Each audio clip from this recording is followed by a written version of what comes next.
Estimados Víctor Muñoz y Luis Carlos Pacheco, mis colegas y socios de Los Iletrados, les voy a compartir algunas frases de una película que retomé recientemente porque es de mis favoritas y por lo tanto la he visto unas 57 veces, 58 con la de esta semana. E hice una colección de frases que me gustan mucho y quiero ver si ustedes logran identificar la película de la que les estoy hablando. Algún día, que quizá nunca llegue, te pediré que hagas algo por mí. Pero hasta ese día, considera esto como un recuerdo de la boda de mi hija. Esa es una. Hay otra. Nunca vuelvas a decir lo que piensas a alguien que no sea de la familia. Segunda. Va la tercera. No me gusta la violencia, Tom. Soy un hombre de negocios. La sangre resulta muy costosa. Y la última. Eres mi hermano mayor y te quiero. Pero nunca vuelvas a tomar partido contra la familia. Nunca. Ya por la cara de ustedes veo que saben perfectamente de qué estoy hablando. Señor don Víctor Muñoz, ¿de qué película estoy hablando en este momento? De hecho, frase tras frase podría describirle la escena. Ajá. Recuerdo la primera, el regalo. Eso se lo hace al el tipo de las pompas fúnebres que va y le pide a don Corleone que por favor ejecute a los que han tratado de violar y lastimado a su hija. Esa es la primera. Recuerdo de otra de las frases, la que nos dijo, de eres mi hermano mayor. Se lo dice Michael Corleone a su hermano Fred, ¿sí? Que creo que es una, dentro de la trilogía, uno de los momentos más tristes. En fin, me la sé de memoria, me encanta. Está hablando, señor, del Padrino. ¿Habíamos tenido alguna dificultad para encontrar la película, Luis Carlos? No. En el orden de la trilogía tal vez sí, pero era evidente que era de la trilogía del Padrino. Año 1972, inspirada en la obra de Mario Puzo, quien además colabora con el guión de la película El Padrino de Francis Ford Coppola, con un elenco maravilloso, liderado por Marlon Brando, por Al Pacino, por Michael Caine, está también por ahí, Robert Duvall, entre muchos, Diane Keaton, y más faltaba ahí también, por supuesto, protagonizando una de las obras maestras del cine. Tantas cosas que me gustan del Padrino, pero sobre todo una cosa, Luis Carlos, el asunto de la mafia. No sé, pero yo sí percibo que hay ahí un magnetismo de este tema de la mafia, a pesar de lo oscuro que resulta, ¿no? De lo turbulento, de lo cruel, de las vidas que cobra la mafia todos los días y que aún lo hace en nuestro mundo.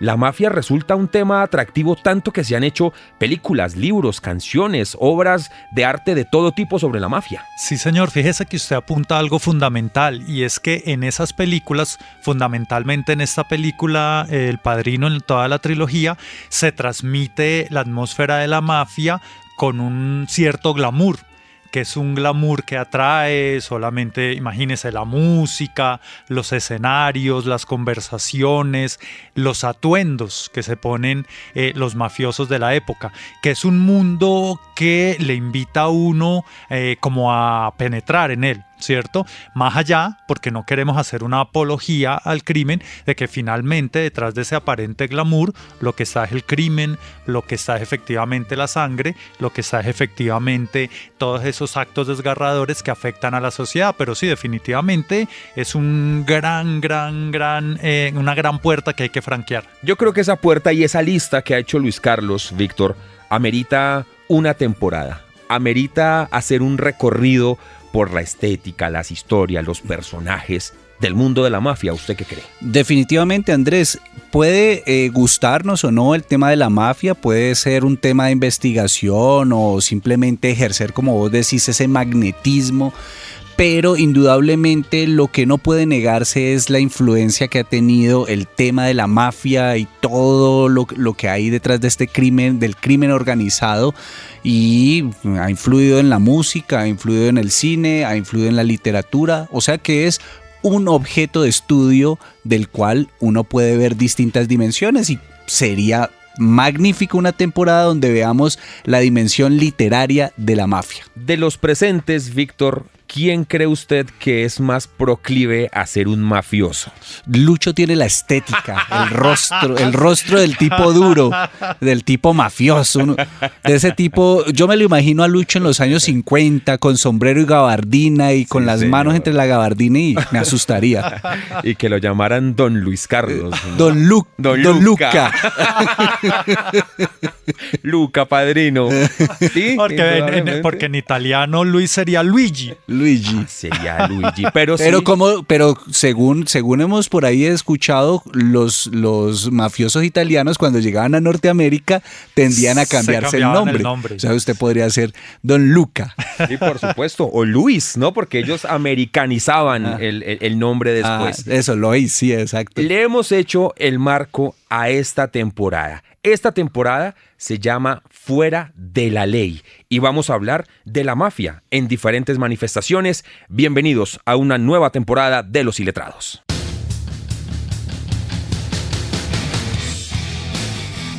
Disfruta de contenido al estilo Los Iletrados en las redes sociales. Encuéntranos en Instagram como @losiletradospodcast.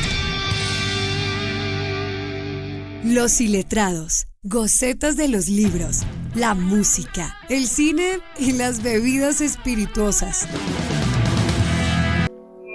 Estamos escuchando una de las voces más influyentes, importantes, destacadas, no solamente de la música italiana o de la música europea, sino de la música universal.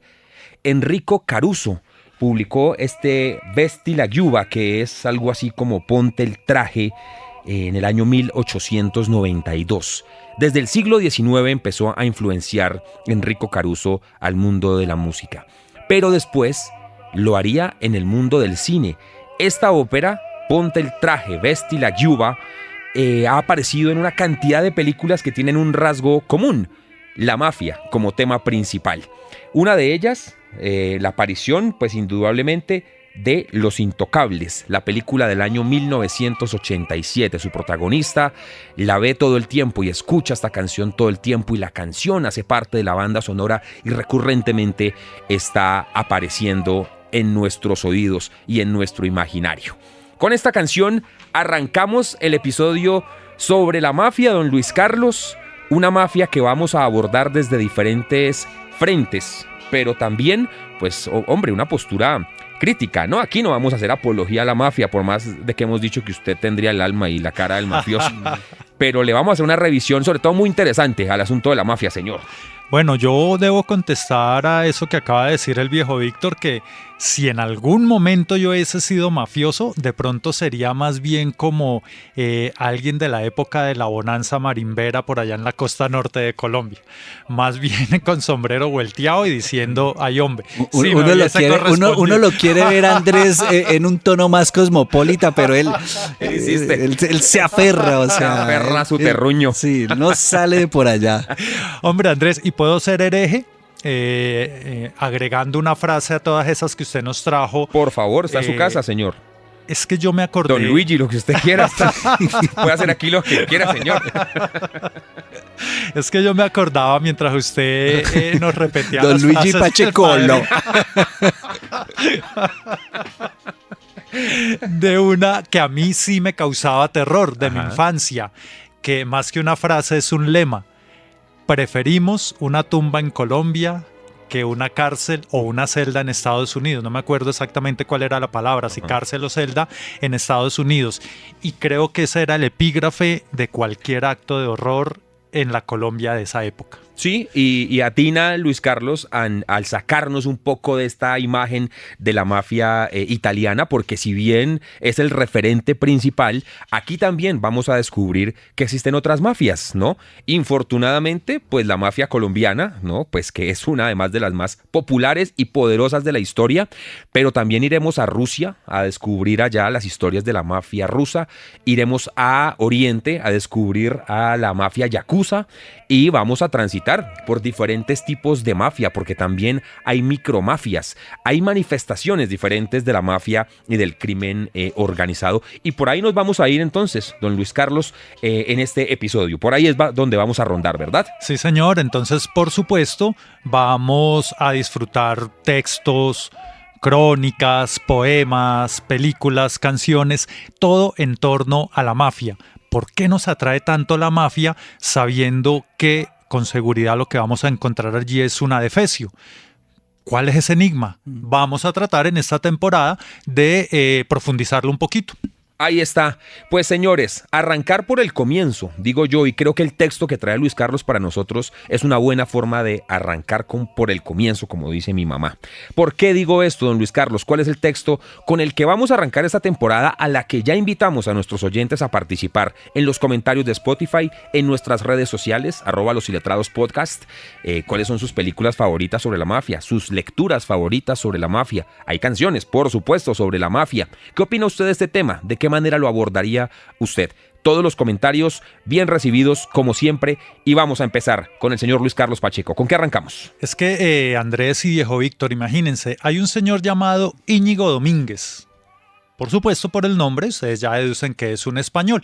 Es un español que llegó muy joven a Italia a ser corresponsal a este país y llegaba con ese mismo misterio, pero también con esa misma fascinación de develar el misterio sobre la mafia. Dijo, bueno, puesto que voy al sitio donde se originó por lo menos la mafia que nosotros conocemos, la mafia que luego encumbró Hollywood y la mafia que luego empezó a ser imitada por todas las demás sectas criminales que han surgido a lo largo y ancho del mundo. Entonces él dijo, bueno, en este sitio es donde yo voy a darme cuenta de qué es eso de la mafia.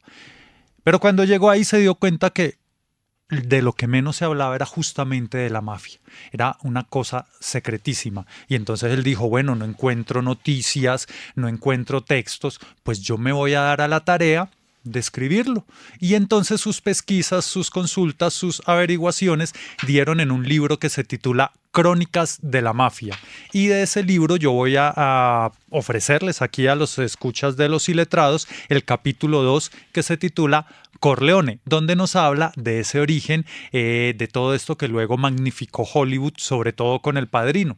Bueno, un poquito también con Los Intocables y con estas otras películas que seguramente ustedes han disfrutado. Pero es un texto maravilloso que se titula así, el capítulo 2 de este libro que se titula Corleone. Los Iletrados. Don Vito Corleone se llamaba así por casualidad. El agente de aduanas que lo registró a su llegada a Estados Unidos cuando era un niño escribió por error el nombre de su pueblo, no su apellido, Andolini. Lo cuenta El Padrino, la película de Francis Ford Coppola de 1972, basada en la novela de Mario Puzo de 1969, que popularizó la mafia. En realidad hizo algo más que eso. Construyó un estereotipo en un caso extraordinario de simbiosis entre cine y realidad. Puzo no había visto un mafioso en su vida. El propio Puzo admitió su vergüenza por haber escrito el libro sin haber visto ninguno.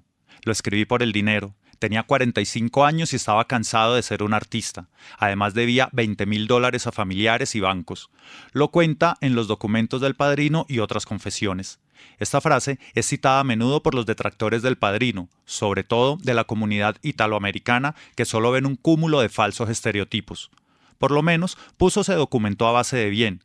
Para empezar, con el material que había salido a la luz en el primer gran proceso público a la mafia en Estados Unidos, el de la Comisión Kefauver del Senado, 1950-1951, que se propuso investigar el crimen organizado llamando a declarar a gánsteres de todo el país. Fue televisado en directo y fue un acontecimiento en su época. Alcanzó su máxima audiencia cuando testificó con su voz afónica el gánster Frank Costello, primer modelo del personaje de Don Vito. Lo mejor de todo es que no se le veía, porque sus abogados exigieron que no se encuadrara su cara. En la imagen solo aparecían sus manos nerviosas y se oía su voz raspada, resultado de una operación en las cuerdas vocales cuando era joven. Coppola le mandó los videos a Marlon Brando para que se inspirara, y a partir de unas manos y una voz, él puso lo que le faltaba al personaje. Costello en realidad se llamaba Francesco Castilla, y en ese caso él se cambió el nombre. Todos los capos italoamericanos lo hicieron por adaptarse, o, como Lucky Luciano, por renegar de sus raíces. Él quería ser americano. Con aquel proceso volvió a hablarse en serio de la mafia en Estados Unidos, de nuevo con la polémica sobre si existía o no. Ni el FBI se lo creía, y solo lo aceptó en 1958. Sí, en cambio, los investigadores del Narcótico Bureau. En las películas suele decirse los de narcóticos, que perseguían su tráfico de droga desde los años 30. pero puso que empezó a escribir en 1966, explotó sobre todo un segundo proceso aún más sonado y que entonces estaba fresco, la Comisión McClellan de 1963. La estrella esta vez era Joe Balaki, el primer gran arrepentido de la historia de la mafia que empezó a desvelar sus secretos. Por ejemplo, que en Nueva York reinaban 5 familias: Genovese, Bonanno, Gambino, Lucchese y Profaci, luego Colombo, y que se daban un nombre extraño: Cosa Nostra. Quizá fue una etiqueta forzada por el FBI para ocultar que hasta entonces no se habían enterado de nada sobre la mafia. O quizá Balaki, un afiliado menor, dio forma a una expresión coloquial alusiva y críptica usada entre los capos para referirse a su mundo como una cosa suya, o para hablar de esa cosa secreta que se traían entre manos, o bien para resumir que entre ellos eran la misma cosa, una sola cosa. Por testimonios de arrepentidos sabemos que antes de esa fecha los mafiosos no utilizaban el nombre Cosa Nostra, pero desde entonces, cuando se hizo popular, sí, les gustó. Con El Padrino pasó igual. Por cierto, ¿y lo de padrino de dónde viene? El padrino es una figura importante y muy respetada en la tradición social siciliana, un modo de introducir en el círculo familiar a alguien que es ajeno y que desde ese momento establece un lazo especial e inquebrantable con sus parientes, lo que se traduce en sentido criminal en complicidad y favores. Puso también acertó al elegir el nombre de Corleone, que aparece una y otra vez desde el principio en esta historia criminal.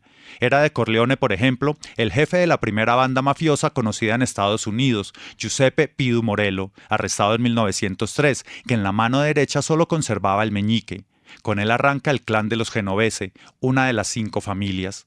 Y la primera novela que trata sobre la mafia, de 1897, se llama precisamente Corleone y es obra de Francis Marion Crawford, hijo de un famoso escultor estadounidense y nacido en Italia.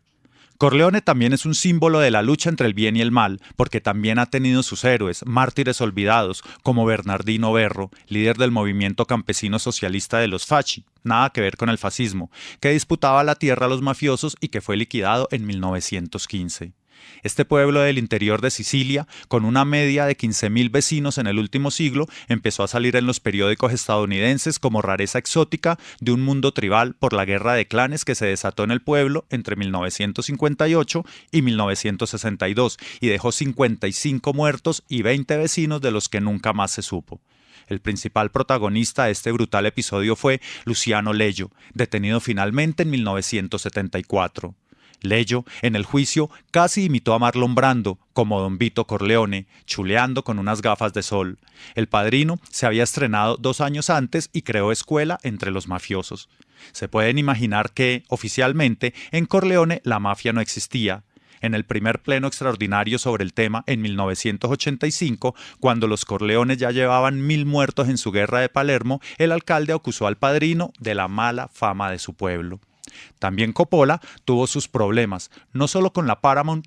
Decían que a la gente no le gustaban las películas de mafia, ya ven qué linces, sino con los propios mafiosos, porque el capo de una de las 5 familias de Nueva York, Joe Colombo, quiso parar el rodaje. Muy hábil, cuando en 1970 empezó a tener a la policía en los talones, tiró de victimismo y orgullo étnico. Fundó un potente movimiento contra la xenofobia hacia los italianos y los falsos estereotipos mafiosos, la Liga Italoamericana de Derechos Civiles. Tras protestas públicas y amenazas privadas, Al Rudy, el productor del Padrino, de origen italiano, accedió a reunirse con él. Colombo agarró el guión, pero no pasó de la primera página porque no entendía nada, con esas cosas de exterior, día, fundido en negro y demás jerga del cine. Así que fue al grano. No quería que en la película saliera la palabra mafia. Rudy aceptó de inmediato porque sabía que solo se citaba una vez. Joe Colombo fue tiroteado el 28 de junio de 1971 en el Columbus Circle de Manhattan, ante miles de personas, precisamente en el meeting de la segunda fiesta de su Liga Italoamericana, para la que, en teoría, la mafia no existía. Se cree que el pistolero, que cayó acribillado en el sitio, era un enviado de su enemigo Joe Crazy Gallo. Colombo murió tras 7 años en coma. No vio la película. Al final a los mafiosos les encantó El Padrino y no hay redada en casa de un capo donde no aparezca el DVD. No es por los asesinatos y esas gilipolleces, es que ahí estaba toda nuestra vida, la boda, la música, el baile. Éramos nosotros, el pueblo italiano. Hizo que nuestra vida pareciera honorable, Contó luego Salvatore Gavano, Sammy the Bull, matón de los Gambino, una de las 5 familias, y que en 1991 se convirtió en uno de los grandes arrepentidos de la mafia norteamericana. Gravano añadió que empezó a usar las frases del film, y es más, que le animó a matar más gente, porque entonces solo llevaba un asesinato. Luego llegó a 19. A un matón de un clan de Nueva York le empezaron a llamar Luca Brasi, como el sicario de Don Vito, porque era igual de fiel y efectivo. Es decir, la mafia no era exactamente como en El Padrino, pero a partir de entonces sí, les gustó el fatalismo, la tradición, los valores familiares. Todas las entrevistas y memorias de capos posteriores, porque siguiendo esa línea más exhibicionista en Estados Unidos se ha creado todo un género, explotan ese filón exculpatorio. La autoabsolución es una constante en las mafias. Hasta los más feroces asesinos han encontrado razones para no ver nada malo en lo que hacían, como Luigi Roncivale, matón de los Bonanno. Era un trabajo, no tiene nada que ver destruir a las personas. Si me das $30,000 para matar a alguien, eres tú quien lo mata, no yo. Yo no soy un asesino, soy un mensajero. Son las balas las que matan. Yo llevo el mensaje. Se acabó suicidando. O esta reflexión de Alphonse d'Arco Little Al, regente de la familia Lucchese, al defenderse de una acusación de asesinato. Aunque haya sido yo quien le mató, fue él quien se hizo matar. En cambio, como apuntó agudamente el fiscal alcalde de Nueva York e hijo de inmigrantes italianos Rudolph Giuliani, la policía no encuentra nunca en casa de ningún mafioso norteamericano el DVD de Uno de los Nuestros, de Martin Scorsese.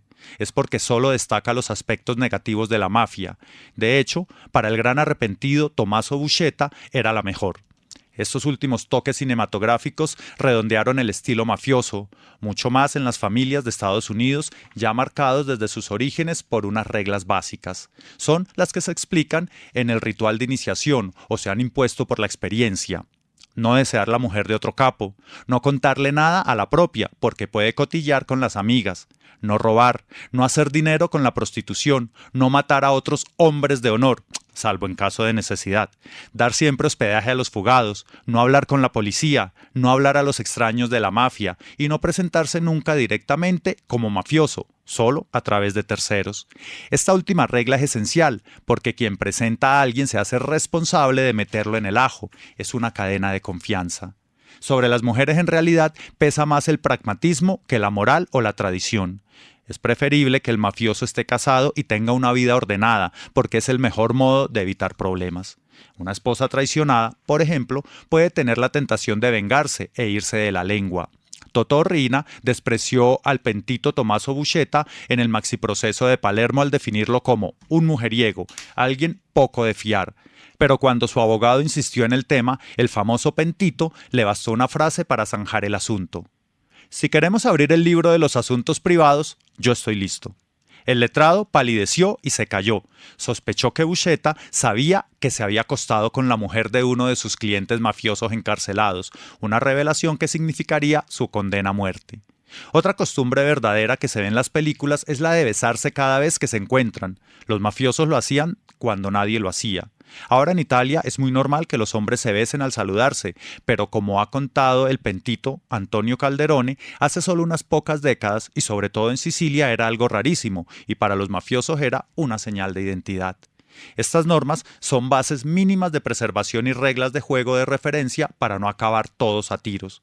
Por eso, sobre todo, hay una muy importante, por encima de las demás: no mentir. De ahí la regla de no admitir al hijo de un capo asesinado, pues querría saber quién se había cargado a su padre y habría que mentirle. De este clima dominante nace el peculiar estilo mafioso de hablar y comportarse y la permanente paranoia de sus miembros, porque las reglas se saltan cuando les interesa o con el permiso de la autoridad, calculando los riesgos. Pero si les pillan o no les sale bien la jugada, ya saben lo que hay. Y esto es lo que decía el juez Falcone. A menudo nos sorprendemos de la increíble cantidad de detalles que tiene en la memoria la gente de Cosa Nostra. Pero cuando se vive como ellos, a la espera de lo peor, uno está obligado a retener las migajas. Nada es inútil. La certeza de la muerte cercana, en un instante, dentro de una semana, de un año, invade de un sentido de precariedad toda su vida. Para no meter la pata y palmarla, lo mejor es estar callado, y cuando se habla es preferible hacerlo de forma críptica. De ahí esa forma de hablar propia de los mafiosos en las películas, nunca explícita, oblicua, mencionando una cosa cuando se está aludiendo a otra. En sus inicios, en el siglo XVIII, los mafiosos tenían una especie de clave para reconocerse. Era muy rara, hablaban de un dolor de muelas. Todo es mensaje, todo está cargado de significado, decía Falcone, hasta los muertos hablan. El código de los asesinos en la presentación de un cadáver explica el crimen como si tuviera subtítulos. Una piedra en la boca es que es un traidor. Los zapatos en el pecho, que quería escapar. Un higo chumbo en el bolsillo, que se ha llevado pasta de la mafia. La castración evoca alguna culpa de tipo sexual, y si los genitales aparecen en la boca es que ha tenido una relación con la mujer de algún capo, el delito más grave. Una alusión más complicada cuando se trata de un soplón es colocarle un canario muerto en la boca, porque hay que buscarlo antes y congelarlo para que no se estropee. ¿Sabía cantar? Pero no sabía volar. Era otra frase famosa en los años 40 en Nueva York, para los chivatos que acababan arrojados por la ventana de un rascacielos. En resumen, viviendo en un mundo tan complejo, los mafiosos están constantemente interpretando lo que ven, procesando información y buscándole tres pies al gato para intentar saber por dónde van a venir los tiros, nunca mejor dicho. Ahí tienen ustedes esta forma de comenzar. Dicen en mi casa por el comienzo, porque aquí le dan un marco general a una cantidad de cosas. Cultura de la mafia, ¿no? El arraigo, símbolos, códigos, lenguajes, formas de ser, formas de hacer, formas de vestir. Es realmente una buena manera, pero sobre todo me quiero remitir a algo en lo que estaba pensando mientras escuchaba a Luis Carlos, y es el origen de la mafia, porque sabemos pues que existe la mafia siciliana, ¿no? Que es este territorio en el sur de Italia donde se produce un conflicto social pues muy grave. Allá leía hace poco, se produjo un conflicto social porque imperaba un régimen feudal en el que unos pocos tenían toda la tierra y sus beneficios, y la mayoría de la gente pues pasaba hambre, hasta que se produce alguna especie de revolución que hace que un grupo de personas provenientes del pueblo se hicieran con el poder, personas que luego abusan de ese poder, y eso produce un conflicto con el Estado italiano, del que sale una guerra realmente muy brava. Pero muchas personas que tuvieron que abandonar por cuenta de esa guerra su tierra, se trasladaron a Argentina, a Uruguay y a Estados Unidos, pero trasladaron muchas de las prácticas que ya tenían de aquellas personas que se habían tomado el poder. Es decir, agarraron esas prácticas mafiosas y las trajeron a Estados Unidos. Y es ahí donde se completa el relato con lo que nos contaba ahora el buen Luis Carlos, para darle marco general a esto de lo que venimos hablando de la mafia. Pero fíjese que, ateniéndonos también a la frase que le regalaba a su mamá, que decía hay que empezar por el principio, qué buen principio, porque justamente todo eso que usted describe tiene epicentro en un pueblo pequeñito que se llama Corleone.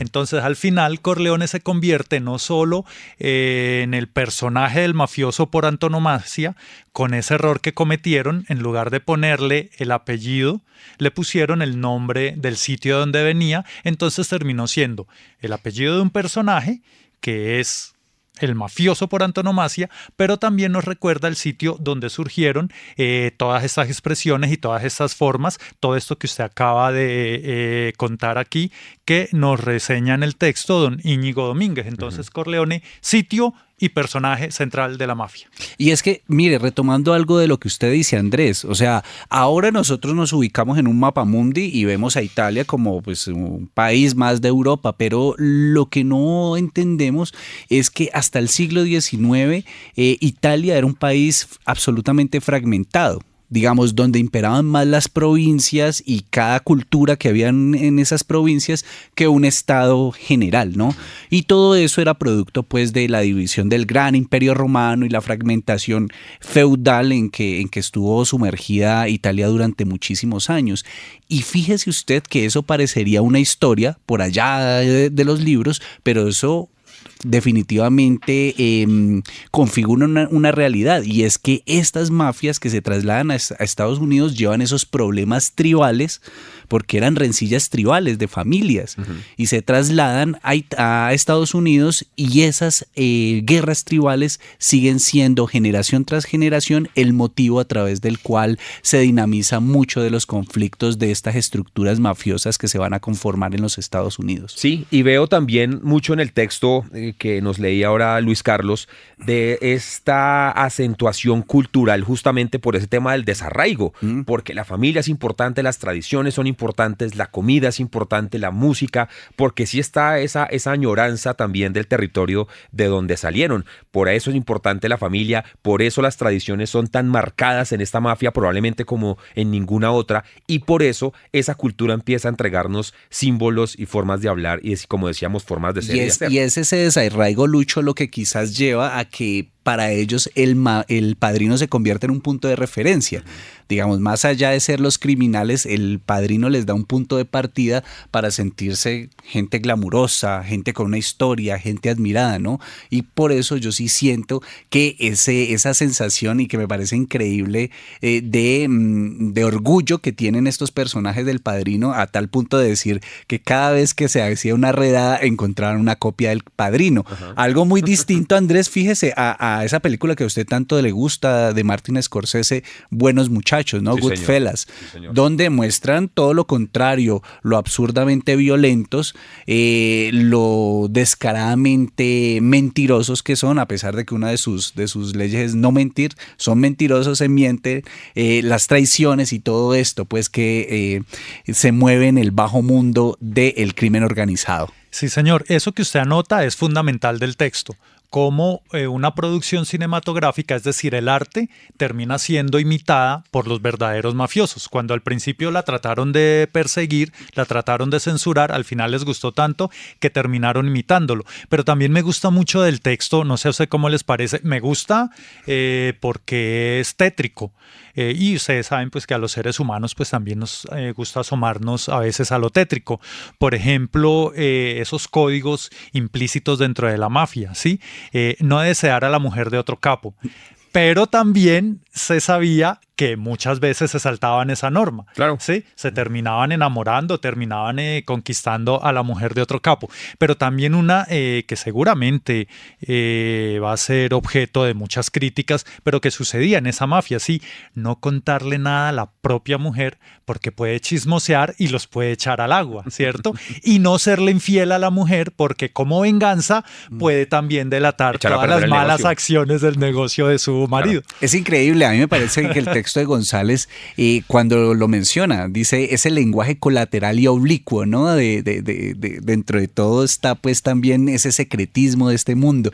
Pero fíjese que más allá de este simbolismo y ese lenguaje colateral, me parece muy curioso que la mafia, como la describe allí González, y bien por lo que usted dice de no engañar a la mujer, es una estructura profundamente machista, digamos, donde la figura del hombre es preponderante. Fíjese usted que en estos relatos, y piense usted en El Padrino, piense usted en Goodfellas, piense usted en Los Intocables, que la mujer, el papel de la mujer es absolutamente marginal.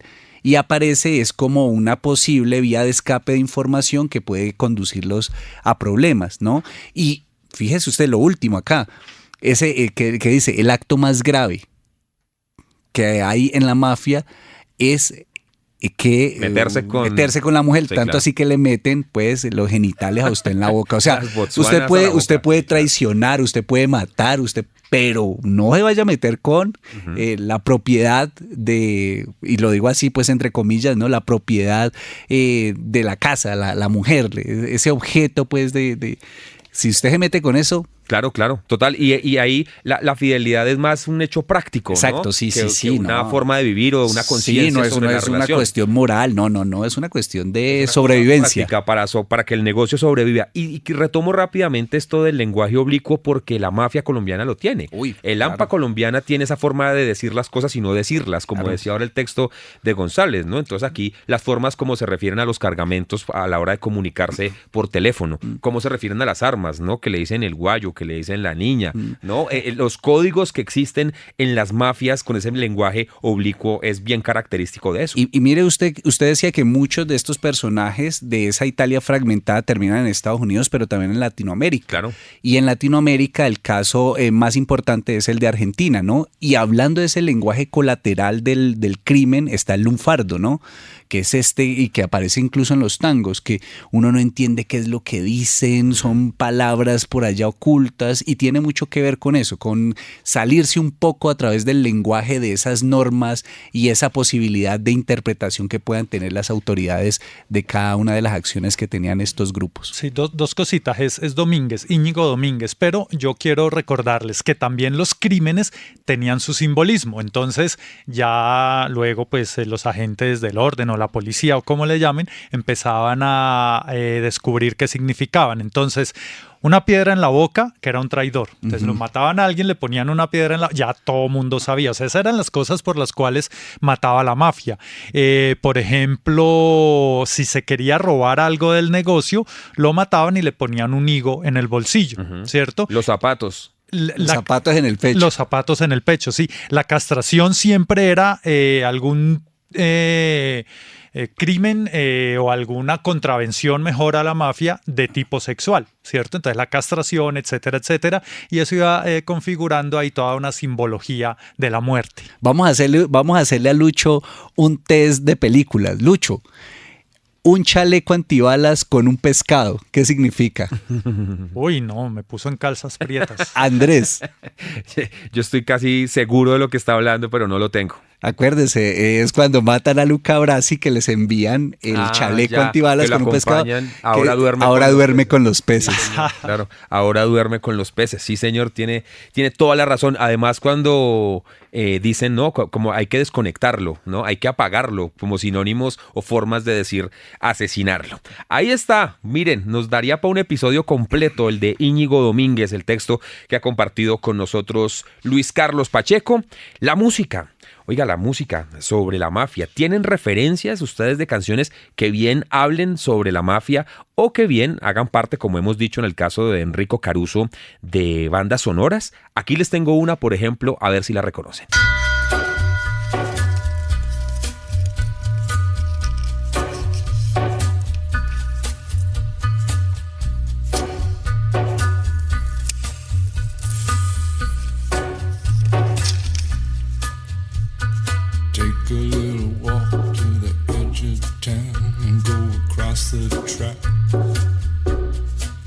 Where the viaduct looms like a bird of doom as it ships and cracks.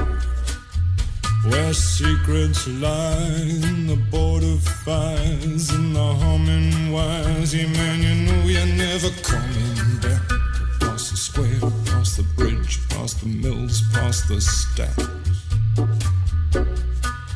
On a gathering storm comes a tall, handsome man in a dusty black coat with a red right hand.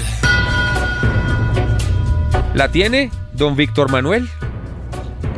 Oiga, me acaba de corchar. Ahí le devolví la del chaleco. Sí, me la devolvió, pero con duro. Lo que pasa es que tengo que reconocer que probablemente es una serie que usted no ha visto. Ah, ya sé por dónde va la cosa, sí. Está la banda sonora de los Peaky Blinders. Sí, no la he visto. Una gran serie británica que se publicó en Netflix, creo que por allá en el año 2014, si no estoy mal, la primera temporada, que tiene a Cillian Murphy, el protagonista de Oppenheimer y gran actor también británico, como el señor Tommy Shelby, ¿no? Thomas Shelby, que es el líder de una familia criminal después de la Primera Guerra Mundial en Irlanda, ¿no?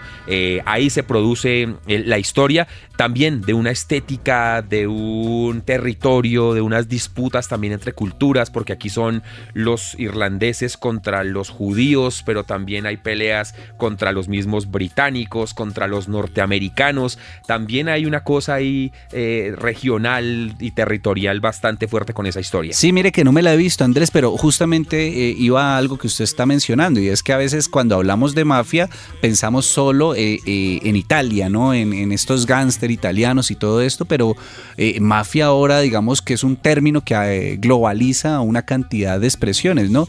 Porque lo leí, no lo he visto como usted me lo recuerda, pero leí que los Blinders, ¿cómo es? Peaky Blinders.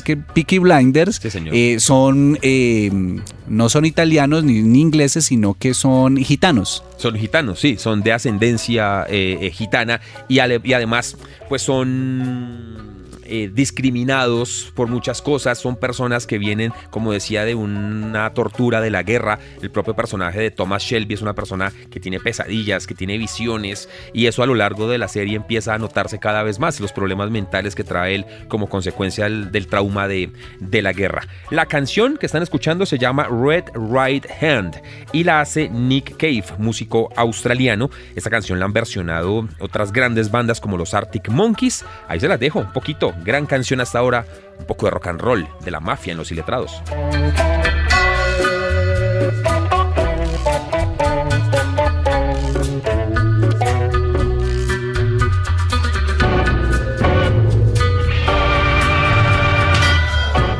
Y ahora hablábamos de una película, ¿no? The Goodfellas, que es la recomendación que les queremos dejar ya con propiedad. Año 1990, producción norteamericana. Martin Scorsese es el director de esa película, que hace varias, ¿no? Él es un especialista en retratar a la mafia italiana. Ray Liotta, Robert De Niro, Joe Pesci haciendo alguno de los papeles principales. Vi recientemente la escena aquella de Joe Pesci, el personaje de Joe Pesci haciendo una broma y el personaje de Ray Liotta diciéndole, eres muy gracioso, y el man empieza a decirle, ¿te parezco gracioso? ¿Gracioso cómo? ¿Como un payaso? Como un maldito payaso, y el man empieza a intimidarse hasta que el tipo le hace ver que está bromeando. Es una gran escena, la tensión cuando uno ve por primera vez esa escena. ¿Y sabía usted algo? Es improvisada. ¿Así es una improvisación? Sí, lo leí hace poco en una entrevista que le hacían a Scorsese. Es que Joe Pesci es un actor, hermano. Pesci le había contado la historia de una historia que él había escuchado y le dice, hazla. Okay. Pero no le digan nada a Ray Liotta. Ray Liotta. Qué bueno, qué buen dato. Ahí les dejamos esa película. Esa la encuentran en todas partes. Yo la vi hace poco en alguna de estas plataformas que está ahí como a disposición más o menos de todo el mundo. O si no, la piratea. A lo Miguel Castillo Fuentes piratea las series.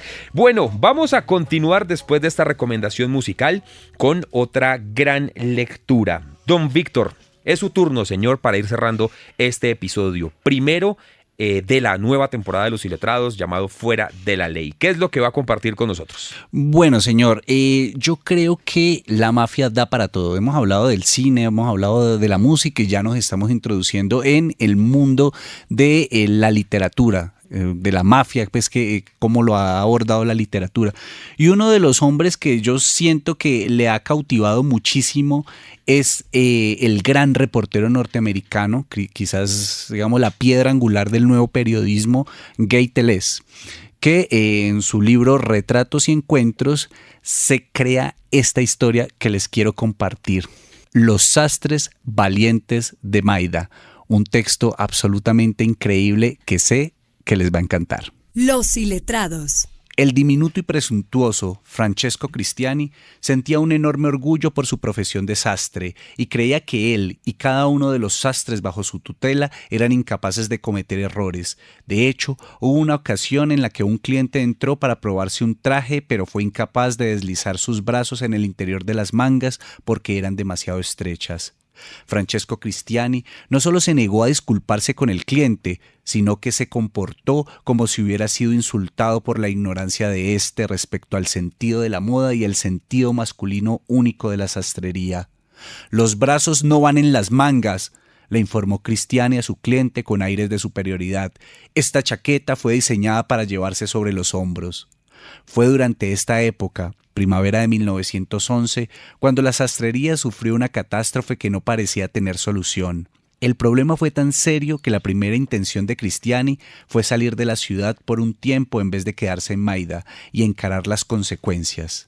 El incidente que causó tanto pánico tuvo lugar en el taller de la sastrería el sábado anterior a Pascua y tuvo que ver con el daño accidental pero irreparable que uno de los aprendices había causado al traje nuevo de un comprador de lo más exigente, un hombre que estaba entre los más reconocidos uomini respetati, hombres de respeto de la región, popularmente conocidos como mafia. Antes de que Cristiani se enterara del accidente, estaba disfrutando de una mañana próspera en la sastrería, recolectando el dinero de varios clientes satisfechos que habían venido para probarse sus ropas por última vez antes de portarlas al día siguiente durante la passeggiata de Pascua, el evento más ostentoso del año para todo hombre en Italia. A pesar de la pobreza en el sur de Italia, o tal vez debido a ella, había un énfasis excesivo en las apariencias. Los hombres podían evaluar en pocos segundos la calidad en el traje de otro hombre, valorar la destreza en cada puntada y apreciar el dominio de un sastre. Pero ahora, en el sábado de gloria de 1911, Francesco Cristiani confrontó una situación que no podía beneficiarse de la extensa tradición de su familia en el oficio. Sostenía en sus manos un par de pantalones nuevos con un corte de 1 pulgada a lo largo de la rodilla izquierda. El corte había sido hecho por un aprendiz que andaba tonteando con unas tijeras. Lo que agigantó el crimen de aquel muchacho fue que esos pantalones habían sido hechos para un mafioso cuyo nombre era Vincenzo Castiglia. Castiglia era muy abierto sobre su profesión criminal, tanto que mientras le tomaban medidas para el traje, le pidió a Cristiani que dejara suficiente espacio en el interior del saco para la pistola. Sin embargo, en esa misma ocasión el señor Castiglia hizo varias especificaciones que le ganaron el respeto del sastre, transformándolo en un hombre con sentido del estilo y conocedor de lo que favorecía a su corpulenta figura. En las semanas posteriores, Cristiani dedicó mucha de su atención a satisfacer las especificaciones del mafioso y al final quedó orgulloso de los resultados hasta ese sábado de gloria en la que descubrió la larga cortadura en la rodilla izquierda de los nuevos pantalones del señor Castiglia. Entre gritos de furia y desesperación, Cristiani no tardó en sacarle una confesión al aprendiz, quien admitió haber estado cortando pedazos de tela descartados sobre la mesa en la que se encontraba el par de pantalones. Cristiani se quedó ahí parado, en silencio, temblando por un par de minutos, rodeado por sus igualmente intranquilos y estupefactos asociados. Podía, por supuesto, huir y esconderse en las colinas, el primero de sus impulsos, o podía dar un reembolso y explicar lo que había pasado, ofreciendo al aprendiz culpable del accidente como un sacrificio para el mafioso. Su cabeza seguía en busca de una solución plausible. No había manera, con las pocas horas que quedaban para el regreso de Castiglia, de hacer un segundo par de pantalones. Tampoco era posible borrar la cortadura sin dejar rastro, ni siquiera con un remendado, por maravilloso que fuera. Mientras que sus colegas continuaban insistiendo en que lo mejor sería cerrar la sastrería y dejar una nota para el señor Castiglia alegando una enfermedad o cualquier otra excusa que retrasara el enfrentamiento, Cristiani les recordaba firmemente que nada podría absolverlo de no entregar el traje del mafioso a tiempo para la Pascua y que era mandatorio encontrar una solución ahora, cuanto antes, o por lo menos dentro de las 4 horas que quedaban para el regreso del señor Castiglia. Las campanas sonaron al atardecer en la iglesia de la plaza principal. Cristiani anunció entonces sombrío: «Hoy no habrá siesta para nadie. Este no es momento para comer ni descansar. Es un momento de meditación y sacrificio. Quiero que todos se queden donde están y piensen en algo que pueda salvarnos de este desastre».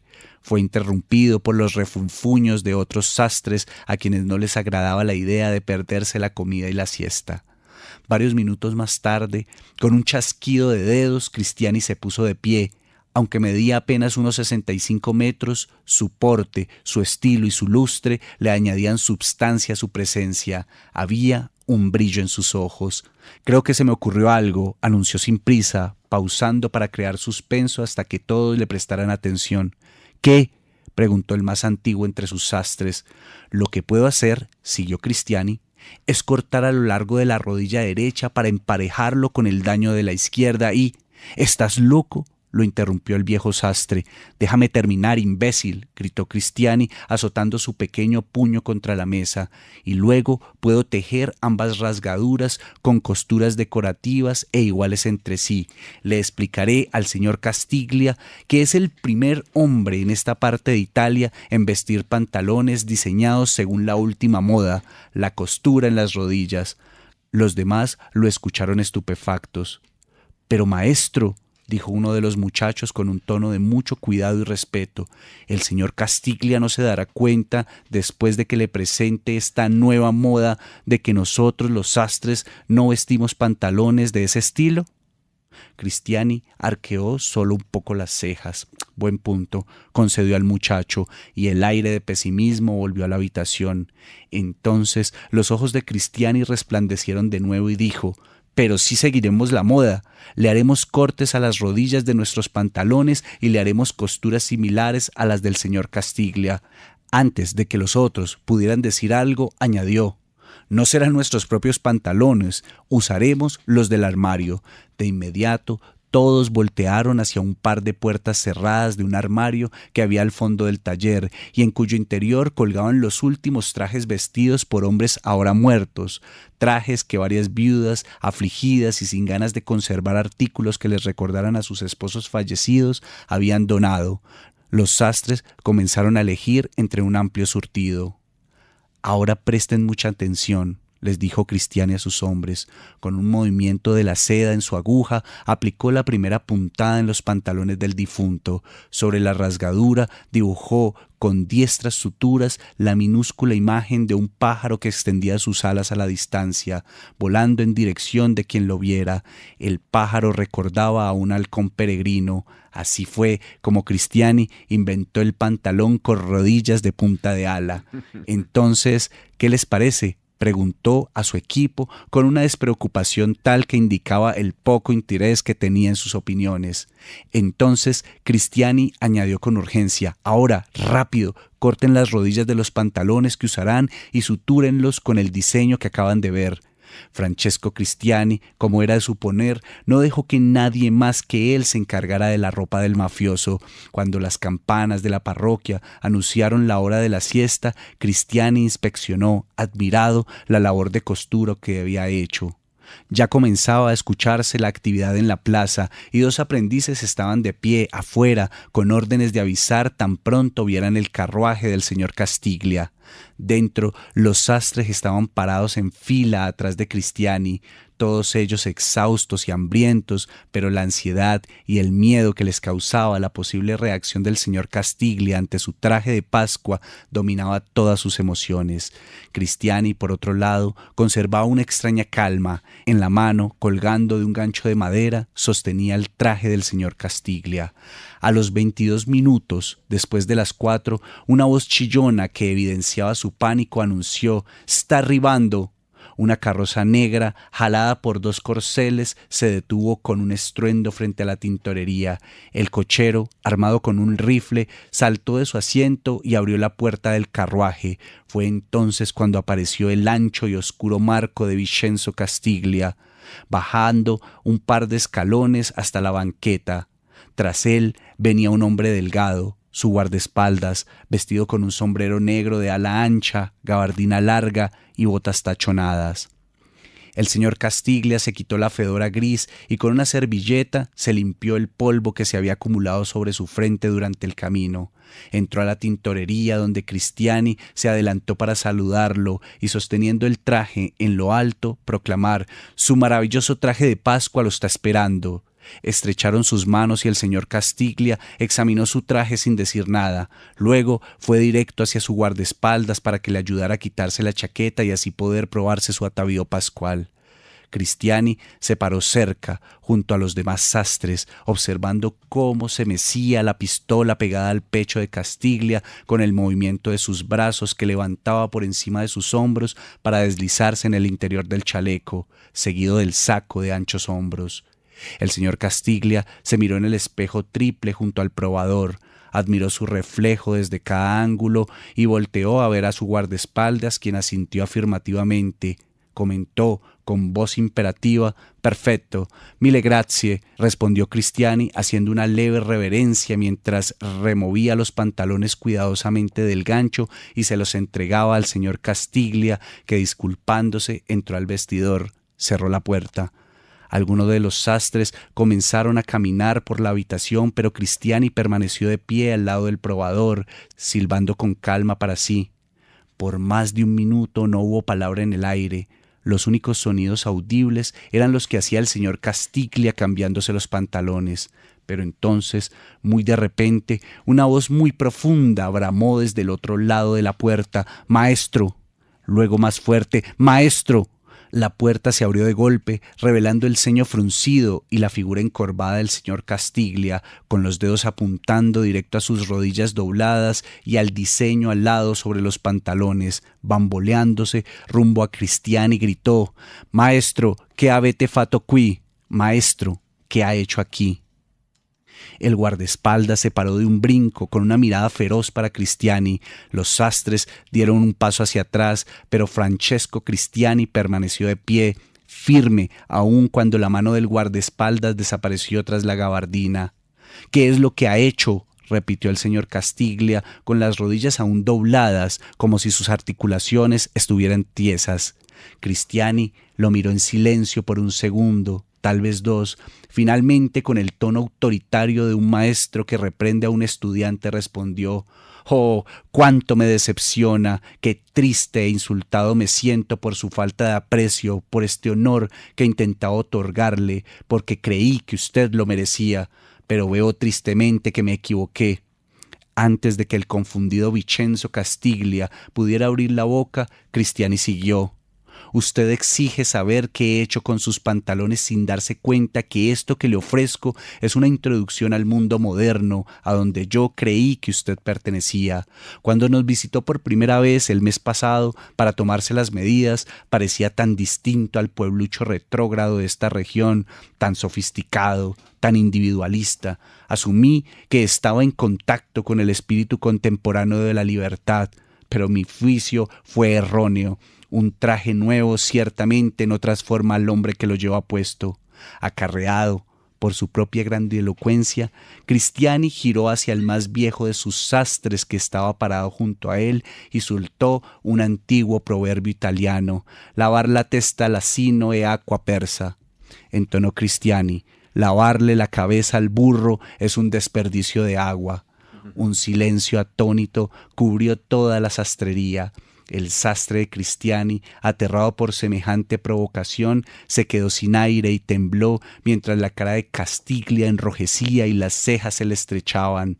No habría sorprendido a nadie si después se hubiera escuchado un disparo.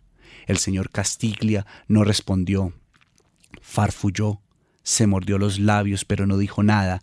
Quizás nunca había experimentado semejante atrevimiento hacia su persona, y menos por parte de un minúsculo sastre. Hasta sus guardaespaldas parecía paralizado, con la mano aún metida en la gabardina. Después de unos segundos más de silencio, los ojos de Cristiani volvieron a elevarse poco a poco y vieron al señor Castiglia, de pie, con los hombros encorvados, su cabeza levemente agachada y una mirada acuosa y arrepentida. Por fin habló. «Mi madre, que en paz descanse, decía lo mismo cuando la hacía enojar», pronunció suavemente el señor Castiglia. Luego añadió: «Yo era muy joven cuando murió». «Lo siento mucho», dijo Cristiani, y la tensión comenzó a desvanecerse. «Sin embargo, espero que me crea cuando le digo que de verdad teníamos la intención de hacerle un bello traje para Pascua. Me decepcionó tanto ver que sus pantalones, que siguen las últimas expresiones de la moda, no fueron de su agrado». Mirando de nuevo sus rodillas, el señor Castiglia preguntó: «¿Esta es la última moda?». «Sí, por supuesto», le aseguró Cristiani. «¿Dónde?». «En las grandes capitales del mundo, pero no aquí». «Aún no», dijo Cristiani. «Usted es el primero en usarla entre los hombres de esta región». «¿Pero por qué la moda más nueva de aquí tiene que comenzar conmigo?», preguntó el señor Castiglia con una voz llena de dudas. «Oh, no», no ha comenzado con usted realmente, lo corrigió inmediatamente Cristiani. Los sastres ya la hemos adoptado. Cristiani levantó una de las rodillas de su pantalón y dijo: véalo usted mismo. El señor Castiglia examinó las rodillas de Cristiani y luego le echó un vistazo a toda la habitación.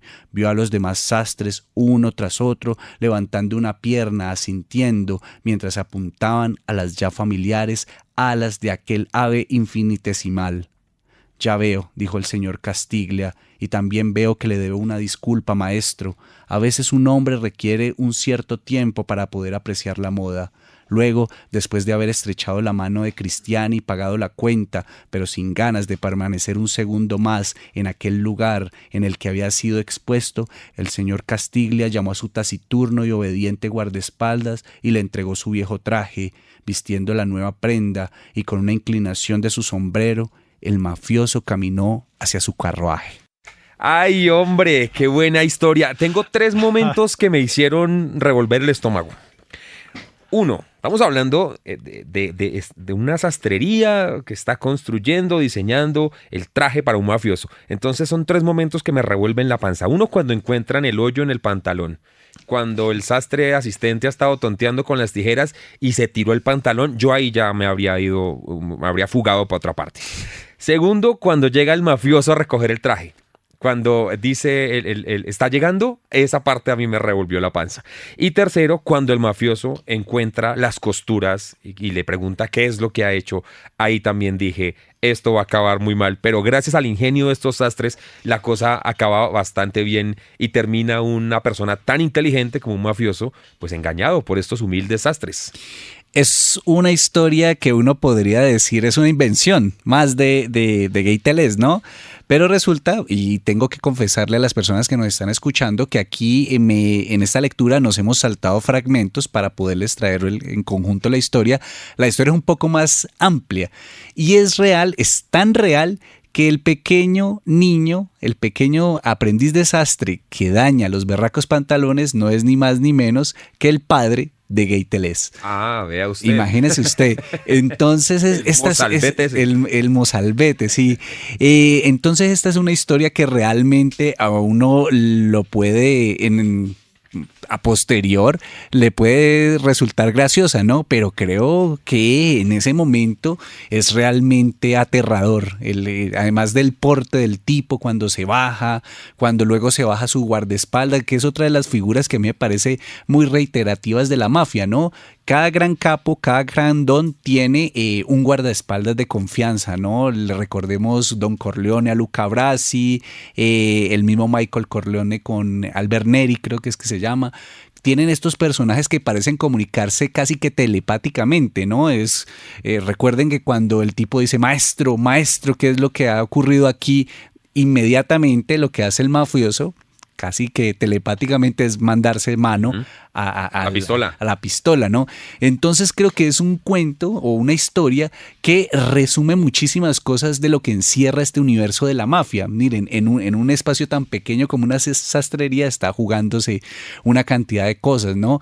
Además, recuerdo que cuando alguna vez yo les había comentado este texto, usted decía que de alguna manera recuerda un poco el traje del emperador, ¿no? Claro. Cuando él salga en esos paseos, ¿quién se va a atrever a decirle al mafioso que esa no es la última moda? Además, Luis Carlos, además del ingenio de los sastres, está el autocontrol, el temperamento para sostenerse, ¿no? Cuando el mafioso se da cuenta, le dice, ¿qué es lo que ha hecho? Creo que es la madurez y es la experiencia la que le permite a él atemperarse y tomar incluso el control de la situación para terminar humillando y avergonzando al mafioso. Claro, no solamente para temperarse, sino para mostrarse de verdad ofendido. Yo creo que eso es lo que hace recular un poquito al mafioso.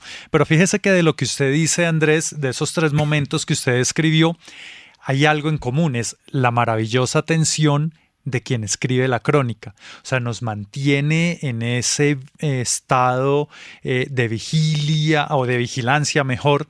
¿Qué es lo que va a suceder? Cuando el aprendiz deja caer las tijeras y hace el diminuto hueco ahí en el pantalón. Entonces uno dice, es uno de los primeros momentos. ¿Cómo describir esa tensión? ¿Cómo transmitirla a quien está leyendo la crónica? Después, cuando va llegando el mafioso, efectivamente, nuevamente se apodera de nosotros la tensión. Y cuando se da cuenta, ¿sí? Pero eso no es gratuito, eso es porque efectivamente cuando Castilla se está probando el traje, le dice de una forma desenfadada, recuerde que tiene que dejarme espacio para la pistola. Entonces, aunque a uno, porque que le digan mafioso en términos generales, pues uno de pronto la palabra no le dice mucho, pero cuando uno evoca este recuerdo de la crónica, le pidió explícitamente que dejara espacio para la pistola, uno dice, este es un tipo peligroso. Creo que ahí lo maneja de una forma muy brillante Gaitales. Y es tan real la historia finalmente que este señor Vincenzo Castiglia es ni más ni menos, Luchito y Andrés, que a ustedes les puede sonar el nombre, el primo de Frank Costello. Ah, por supuesto. No, es que estos son personajes célebres todos. Este episodio ha estado marcado por las trivias, si podemos llamarlo de esa forma. Me corchó Víctor con la del chaleco antibalas que no recordaba y el pescado. Lo iba corchando yo más o menos porque él no ha visto la serie con la canción de los Peaky Blinders, pero con esta sí sé que voy a corchar a Víctor Muñoz. Por fin, en este episodio, con esta canción en la que estamos hablando de Fuera de la Ley, de la mafia.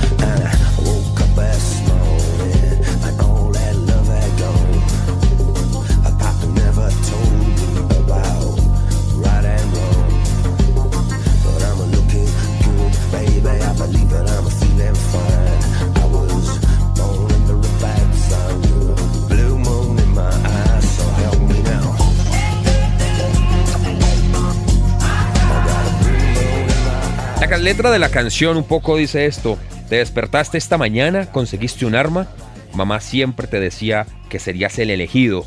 Ella dijo, eres uno en 1.000.000, tienes que arder para brillar, pero naciste bajo una mala señal, con una luna azul en tus ojos. ¿Lo jodió o no, don Víctor? ¿No sabe de dónde es esto? No, señor. Definitivamente hoy nada lo excusa de que se gaste ese guacal de cerveza que estamos apostando, porque esto es un clásico, más clásico que Luis Carlos Pacheco. Tan romántico. No tan romántico. ¿No es Leonard Cohen? No. No. Parece la voz. No. Pero es la banda sonora o es el intro, Lucho, de ni más ni menos que una de las series más importantes de todos los tiempos, Los Soprano. Sí, señor, la canción se llama Woke Up This Morning y la hace una banda británica de Brixton que se llama Alabama Tree. La gente pensaba mucho tiempo que era Leonard Cohen el que hacía, porque hay un parecido en la voz, pero en realidad se trata de una banda británica. 1997 publican esta canción que 2 años después, en el año 1999, vendría a estelarizar y a convertirse en un referente para esta gran serie protagonizada por el gran James Gandolfini, ¿no? Que es el que interpreta a Tony Soprano, que también se vuelve un referente para muchas otras cosas, ¿no? Tony el Gordo de Los Simpson está referenciando a Tony Soprano, este gran personaje de la mafia en los Estados Unidos. Ahí les dejamos otra canción también para su listado, y para su listado va el resumen de lo que ha pasado el día de hoy. Don Luis Carlos, ¿qué leyó, que compartió con su audiencia de Los Iletrados en este episodio?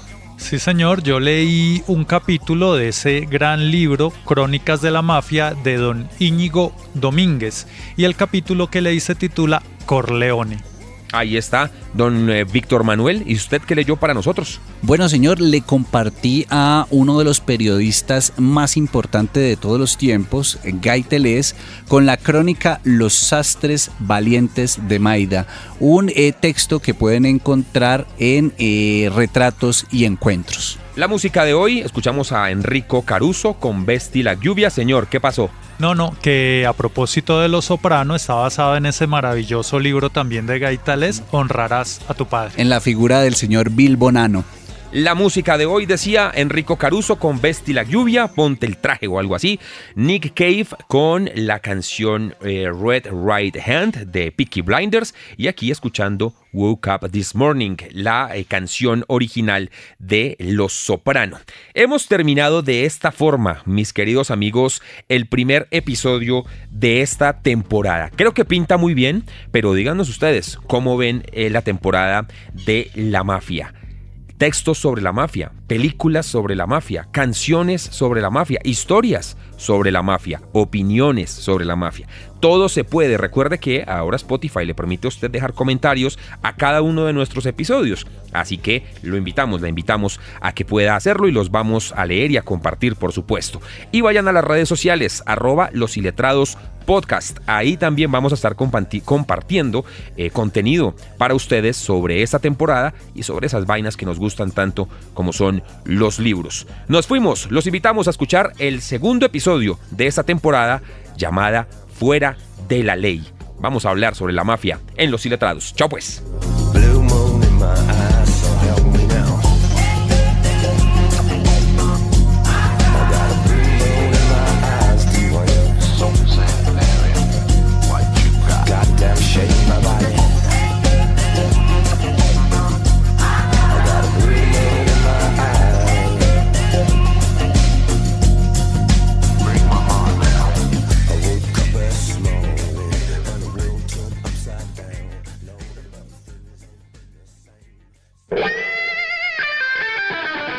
Pronto, un nuevo episodio de Los Iletrados. Gocetas de los libros, la música, el cine y las bebidas